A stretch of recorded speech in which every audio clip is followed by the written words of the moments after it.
मध्ये भाजप आणि ठाकरे गटाचे कार्यकर्ते मतदार स्लिप वाटण्याच्या मुद्द्यावरून आमने-सामने आलेले होते आणि आता पंकजा मुंडे अंबड पोलीस स्थानकात दाखल झालेले आहेत। भाजप आणि ठाकरे गटाच्या कार्यकर्त्यांमध्ये हा सगळा राडा झालेला होता। मतदार स्लिप वाटण्यावरून हा सगळा गोंधळ झाला। दोन गटातला हा गोंधळ, मात्र त्यात काही कार्यकर्ते जखमी झालेले होते आणि आता पंकजा मुंडे अंबड पोलीस स्थानकात पोहोचलेले आहेत।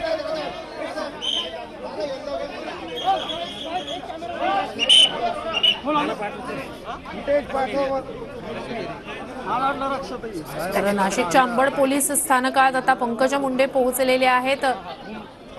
भाजप आणि ठाकरे गटाचे कार्यकर्ते या ठिकाणी आमने-सामने आलेले होते। मतदार स्लिप वाटण्यावरून गोंधळ झालेला होता। दोन गटातला हा गोंधळ होता।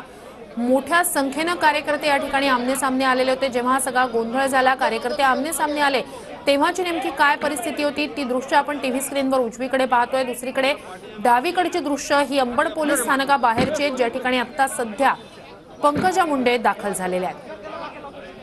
या संपूर्ण गोंधळात, हाणामारीत ठाकरे गटाचा एक कार्यकर्ताही जखमी झालेला होता। मतदार स्लिप वाटण्यावरून हा सगळा गोंधळ झाला। ठाकरे गटाचे कार्यकर्ते आणि भाजपचे कार्यकर्ते आमने-सामने आले, मोठा गोंधळ, गदारोळ झाला।